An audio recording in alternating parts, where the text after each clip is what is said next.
en pureza.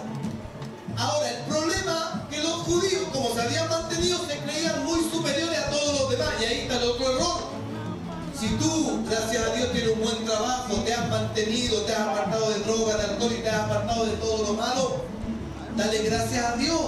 Pero no caigas ni en orgullo ni en altivez y menosprecia a todos los demás.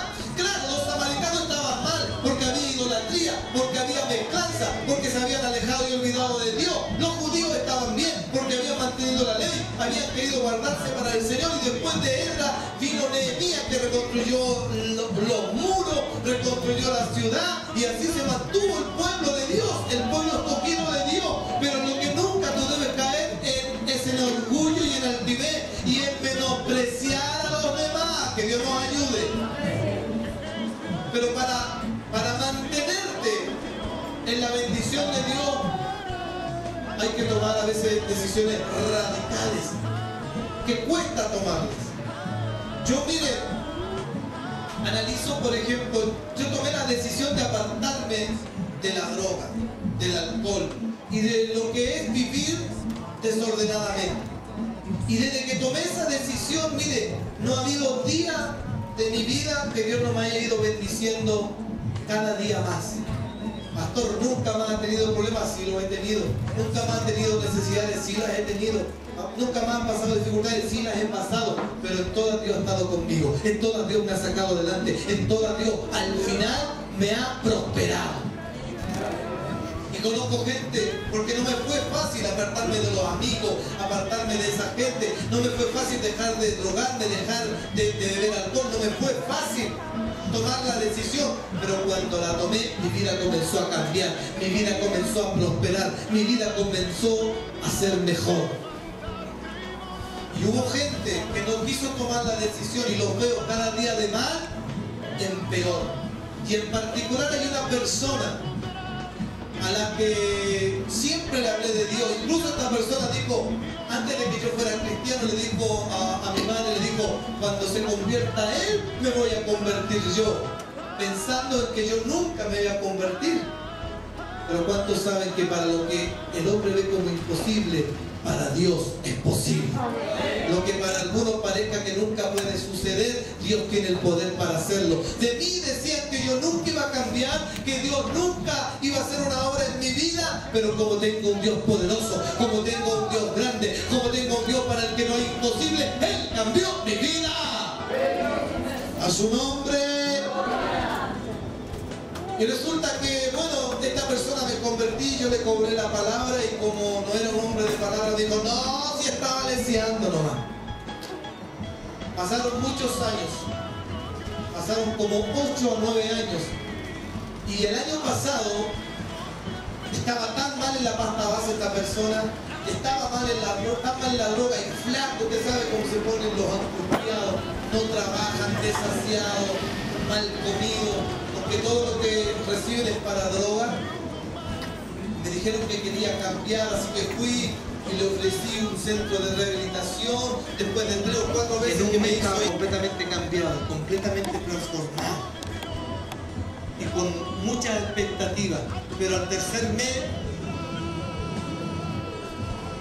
declinó en su compromiso, no mantuvo esa decisión de mantenerse en el camino. Regresó, volvió a la droga, volvió a servir a los placeres de este mundo, y me avisaron hace una semana que en una de esas noches que estaba en un pub disfrutando, cayó en una riña y esa persona que le pegó murió. Es terrible. Y hoy está en la cárcel, esperando por un proceso, acusado de asesinato, homicidio calificado. Y yo pensaba, mire, Dios estaba abriéndole una puerta para que fuese bendecido, para que fuese prosperado, para que recuperara su familia, para que tuviera un buen trabajo, para que fuera un hombre de bien, para que pudiera prosperar en la vida.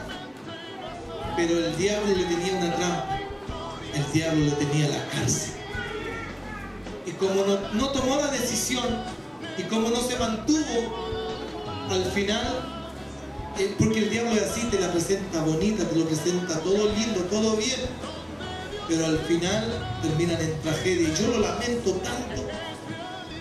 Tal vez esta circunstancia Dios la puede usar para que recapacite, para que medite, para que diga por qué no habré seguido el camino del Señor. Ahora él de seguro estaría muy bien, estaría trabajando, estaría con familia. Yo sé que sería muy feliz, pero ¿cuál camino escogió? El peor.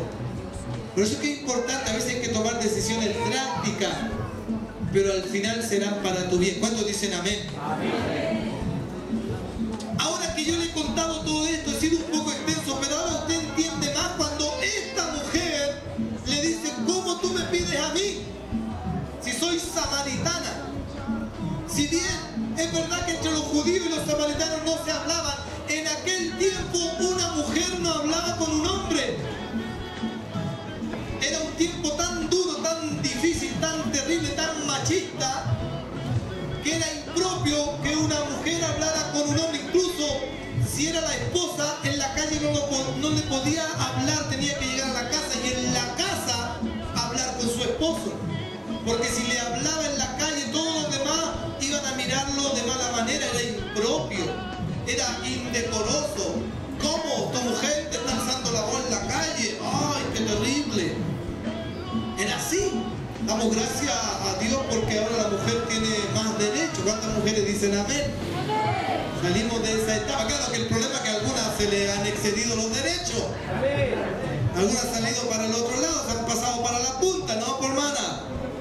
Manténgase ahí nomás. Que Dios nos bendiga. Entonces él tuvo la osadía, Jesús, de acercarse a una persona, primero, que por su nacionalidad no podían hablar. Segundo, por ser mujer, él no debía hablarle o ella responderle. Qué tremendo. Y tercero, era una mujer que, si usted lee más adelante, se va a dar cuenta que él le dice: llama a tu marido, le dice: no tengo marido, le dice: sí, 5 maridos has tenido y ninguno ha sido tu esposo. Era una persona que había tenido tantos problemas en la vida, había tenido problemas morales. No sé si los maridos habían muerto o o la habían dejado a ella o ella los había dejado a ellos. No sé, realmente la Biblia no lo explica, pero dice: y el que tiene tampoco es tu marido. Es decir, era el 6º hombre en su vida, y que dice acá tampoco era su marido. Pero esa situación que podría alguien condenar, que alguien podría: pero ¿cómo tantos hombres que has tenido esta mujer? El Señor hasta eso lo pasa por alto, con tal de llevarle una verdad a esta mujer. Pasó por alto que era samaritana, pasó por alto que era mujer, pasó por alto que era una vil pecadora, con tal de llevarle una palabra de vida. ¡Qué tremendo! ¿Te estás dando cuenta cómo actúa Dios? ¿Cómo el Señor quiere salvar tu vida? ¿Cómo el Señor quiere cambiar tu vida? ¿O cómo el Señor llegó a ti un día? Porque tú estás aquí, llevas un par de años y a lo mejor te ves hasta elegante como yo. Pero ¿cómo estabas 10, 15 años atrás, 5 años atrás? A lo mejor también estabas en los vicios, a lo mejor estabas en una cárcel, a lo mejor estabas enfermo, a lo mejor estabas en depresión, en angustia, en amargura, en tristeza. No sé en qué calidad de que estabas mal, pero Cristo tuvo de ti misericordia, pero Cristo tuvo de ti piedad, pero Él te amó con amor eterno. A su nombre. Él esperó en el pozo de Jacob, como lo dije antes. Él padeció tanto que así también puede entendernos a nosotros. Así que cualquiera que esté pasando un momento duro y difícil, no crea al Señor que va a saber. Él sabe, porque Él también tuvo necesidades. Acá vemos 2 necesidades. Una tenía sed y la otra necesitaba descansar. Llegó al pozo de Jacob. Se dice que este pozo hasta el día de hoy está dando agua. Una vez dijo un predicador: porque este pozo existe, está en Israel, y dicen que lleva cerca de 5.000 años dando agua, y aún no no se agota. Es tremendo. Así es el Evangelio. Así es la provisión que viene de parte de Dios. Van a pasar los días, los meses y los años, pero aún se mantendrá viva, porque la palabra es viva, la palabra es eficaz, porque la provisión de Dios no mengua, porque la provisión de Dios no se estanca, porque la provisión de Dios no sufre crisis. Por eso que es importante venir a Dios. Esta mujer se asombra de que Él le pida de beber. Y Él le responde: si supieras o si conocieras el don de Dios. Antes de finalizar con esta exhortación de este texto o de esta parte, quiero mencionarle, bendito sea Dios para siempre, que esta mujer, para poder sacar agua, había venido desde la ciudad tal vez, y había venido con un cántaro, porque había que sacar agua de un pozo, lo que conocemos nosotros como norias también. Entonces se necesitaba el cántaro y se necesitaba una cuerda para poder sacar el agua. No era ir, voy a tomar agua. No es como ahora, tú dices, tengo sed, abre la llave y tomas sed. Y si tienes más recursos, una Coca-Cola. Aleluya, cambia la cosa. Jesús tenía sed, pero no tenía el cántaro, no tenía la soga. Entonces le dice a esta mujer, y acá quiero hacer un paréntesis, hay veces que Dios a ti te va a pedir algo, pero es tan poco en comparación con lo que Él te va a dar. A esta mujer le estaba pidiendo un poco de agua para saciar la sed del momento, pero Él tenía un agua que saltaría para vida eterna. No sé si usted está entendiendo lo que Dios le habla. De pronto Dios te va a pedir tan poco, tal vez te va a pedir 1, 2, 3 días a la semana. Tal vez te va a pedir un poquito en lo material. Tal vez te va a pedir un poco de disposición, pero a cambio Dios te puede bendecir tanto, Dios te puede bendecir de tan grande magnitud que tú no alcanzas a dimensionar. El Señor a mí me pidió que tomara una decisión y desde que la tomé no ha dejado de bendecirme, no ha dejado de prosperarme, no ha dejado de estar de mi lado. Mire, ya van más de 10 años donde dejé de tener problemas. Antes tenía problemas porque la gente me miraba como un mal elemento. A mi amigo no lo dejaban juntarse conmigo porque era una mala influencia. Las mamás no me querían ver cerca de sus hijos. En el trabajo no me desenvolvía bien porque lo mío era todo lo que no es correcto. Trabajé, me acuerdo, un tiempo en Cecina y ahí había ingresos que no estaban correctos, porque cuando uno está en el mundo siempre anda tirando las manos.